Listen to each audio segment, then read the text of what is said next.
मेरे प्यारे छात्र छात्राओं, डॉक्टर भगवत शरण उपाध्याय के मैं मजदूर हूँ 2.1 नामक पाठ पर हम चर्चा कर रहे थे और पाठ पूर्ण हो चुका था बेटा। अभ्यास के प्रश्न भी आगे भाषा के बारे पर चर्चा होनी थी, परंतु ऐसी जानकारी मिली है कि 10वीं क्लास के विद्यार्थियों को व्याकरण नहीं पढ़ाने, क्योंकि इनका कोर्स जो है ज्यादा हो जाएगा, इसलिए व्याकरण से वंचित करा दिया जा रहा है। इसलिए आ जाओ, उसके नीचे योग्यता विस्तार के बाद पाठ में आए विभिन्न स्थलों के बारे में मैं थोड़ी सी और पढ़िए। देखो क्या कहता है। गीजा, ये टिप्पणी के लिए आ सकता है। गीजा है, सकारा है, कोलोसियम है, कोलार, ये टिप्पणी लिखने के लिए आ सकता है बेटा। इसलिए मैं पुनः इस पर चर्चा करता हूं। गीजा क्या है? विश्व के 7 आश्चर्यों में से एक मिस्र की पिरामिड के लिए प्रसिद्ध स्थल गीजा के पिरामिड है। तो गीजा क्या है? पिरामिड है। समझते हो ना? पिरामिड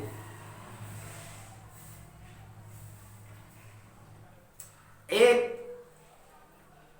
स्मारक, स्मरणार्थ बना हुआ, जैसे तुम लोग देखते हो ना गांव वगैरह में बीच में विजय स्तंभ बना देते हैं कि और कुछ बन जाता है। तो इसी तरह का ये संकेत है पिरामिड, जो कहाँ है? मिस्र में।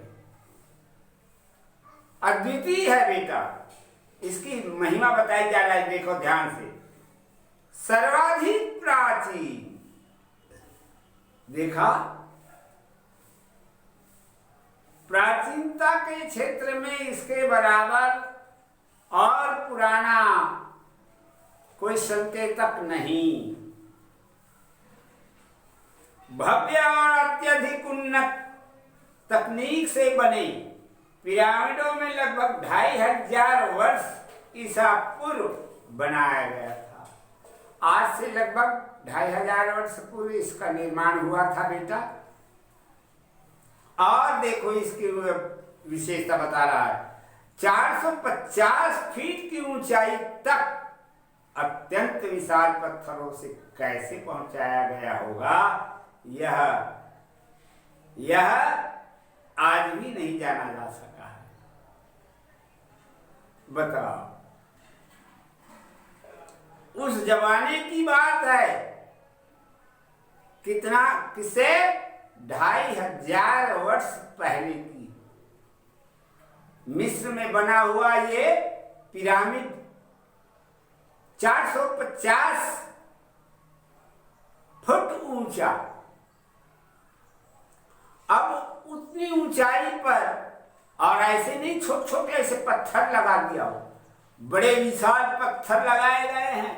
हाँ, अब बड़ा प्रश्न होता है कि ये विशाल पत्थर इतनी ऊंचाई पर 2500 वर्ष पहले कैसे पहुंचाया गया होगा? सोच लीजिए, क्योंकि उस समय तो कोई क्रेन वगैरह तो था नहीं, मशीन का जमाना ही नहीं था, तो कैसे पहुंचा? ये प्रश्न उठता है।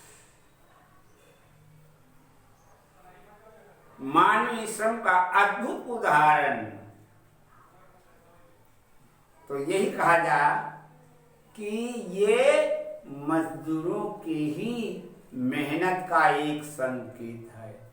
मानवीय श्रम का अद्भुत उदाहरण, जो ऐसे युग में बना जब मशीनें नहीं हुआ करती थी। समझ में आया ना? उस समय मशीन वगैरह नहीं होती थी। तब का ये निर्माण किया गया, इसलिए बड़ा आश्चर्य होता है। आज ये रहा गीजा। ठीक, आ जाओ सकारा क्या है। मिस्र स्थित इस स्थल पर भी प्राचीन पिरामिडों के अवशेष हैं। सकारा में प्राचीन पिरामिड के अवशेष, अवशेष माने खंडित अंश,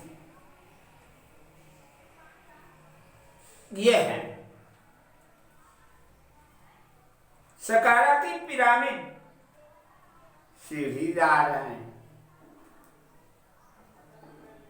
यहां सकारा में जो पिरामिड बना हुआ है वो सीढ़ीदार है विशेषता, जबकि गीजा के समतल पार्श्व वाले त्रिभुजाकार है। क्या अंतर है गीजा और सकारा में, देख लिए ना। ये सीढ़ीदार है सकारा, और गीजा समतल त्रिभुजाकार। ऐसा दोनों में फर्क है। आ जाओ बेटा आगे। कोलोसियम क्या है? रोम के इटली शहर स्थित इस रंगशाला को ईस्वी सन 70 में रोम के शासकों ने बनाया था। सन 70 में रोम के शासकों ने कोलोसियम का निर्माण किया, बनाया। ये क्या है? रंगशाला। यानी इस भवन में बैठ करके आनंद विलासतापूर्ण जीवन जीने का एक भवन है, जो स्थापत्य कला एवं सर्वोत्कृष्ट उदाहरण है। कला का सर्वोत्कृष्ट उदाहरण। ऐसी कला अन्यत्र बहुत कम देखी गई। सर्वोत्कृष्ट उदाहरण अर्थात अन्य स्थानों पर देखने को नहीं मिलता। यहाँ योद्धा अपनी युद्ध कला और मल्ल विद्या का प्रदर्शन करते थे। देखा ना, कोलोसियम में क्या करते थे? बहादुर पहलवान योद्धा मल्ल विद्या करते थे, अभ्यास करते थे कि दुश्मन से कैसे टक्कर लेंगे हम। ये सब ज्ञान वहां होता था।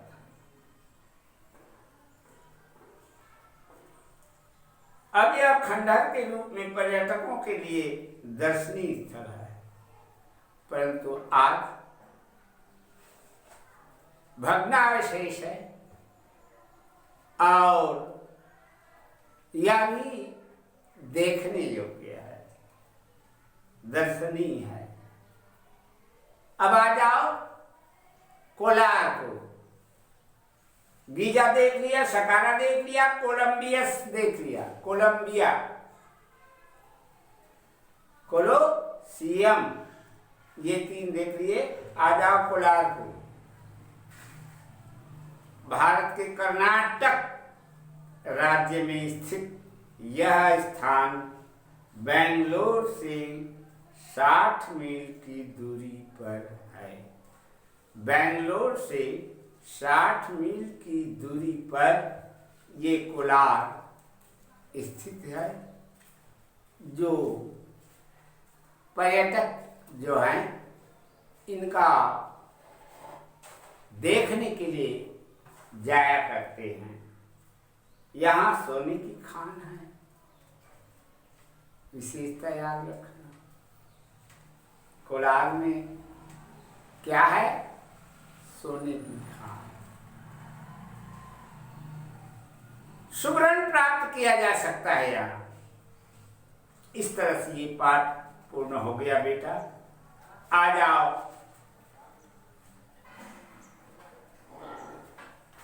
पाठ 2.2 जनतंत्र का जन्म। इसके कवि हैं राष्ट्रीय कवि रामधारी सिंह दिनकर। बड़े ओजस्वी कविता लिखते हैं। देखो इनके संक्षिप्त जीवन परिचय देखते हैं। आधुनिक युग के वीर रस के श्रेष्ठ कवि के रूप में स्थापित रामधारी सिंह दिनकर का जन्म 23 सितंबर 1908 को बिहार के मुंगेर जिले में सिमरिया घाट में हुआ था। बिहार के मुंगेर जिले में सिमरिया घाट पर हुआ। देखा जन्म कहाँ पर हुआ उसका।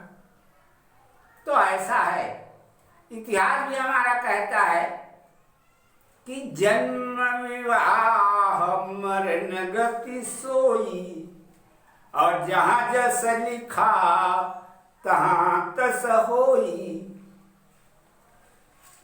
कोई ठिकाना नहीं रहता बेटा कि कहाँ पर जन्म हो जाएगा। और उसी तरह से विवाह भी है, किसके साथ किसका संबंध हो जाएगा ये कहा नहीं जा सकता। और मौत का भी कोई ठिकाना नहीं, किसका मौत कब कहाँ पर हो जाएगा ये कोई कहा नहीं दे सकता। साहित्यकारों ने बड़ी अच्छी बात कही, जन्म विवाह मरण गति सोई, और जहां जस लिखा तहां तस हो। ये ब्रह्मा का देख। तो देख रहे हैं ना, इनका जन्म हुआ था सिमरिया घाट पर हुआ था। वे बिहार विश्वविद्यालय में हिंदी के प्राध्यापक विभागाध्यक्ष रहे।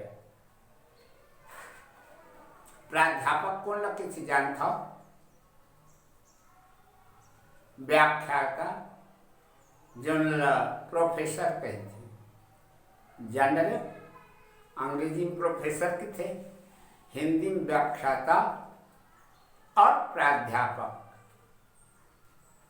विभागाध्यक्ष अर्थात हिंदी मातृभाषा हिंदी के प्रधान, हेड ऑफ डिपार्टमेंट ऐसा थे। उन्होंने भारत सरकार के हिंदी सलाहकार 1965 से 1971 तक के रूप में भी कार्य किए। वे छायादोत्तर कवियों में पहली सीढ़ी में माने जाते हैं। छायावादी कवि हैं। उनकी कविताओं में ओज, आक्रोश, क्रांति की पुकार है। बताया ना कि ये ओजस्वी कविता लिखते हैं, है ना। उन्हें राष्ट्र कवि भी कहा जाता है। उनकी प्रमुख कृतियां ध्यान दो, उनकी प्रमुख कृतियां हैं कुरुक्षेत्र, रश्मिरथी, संस्कृति के 4 अध्याय, परशुराम की प्रतीक्षा, आत्मजयी व उर्वशी। ये उनकी कृतियां हैं बेटा, जिन पर इनकी लेखनी चली है। उन्हें अपनी रचनाओं के लिए साहित्य अकादमी पुरस्कार, भारतीय ज्ञानपीठ पुरस्कार प्रदान किया गया। उन्हें पद्म विभूषण की उपाधि भी से अलंकृत किया गया। ये रहा दिनकर जी की संक्षिप्त जीवन परिचय। आगे अपन जो है जनतंत्र का जन्म नामक कविता आगे पीरियड में पढ़ेंगे। ठीक।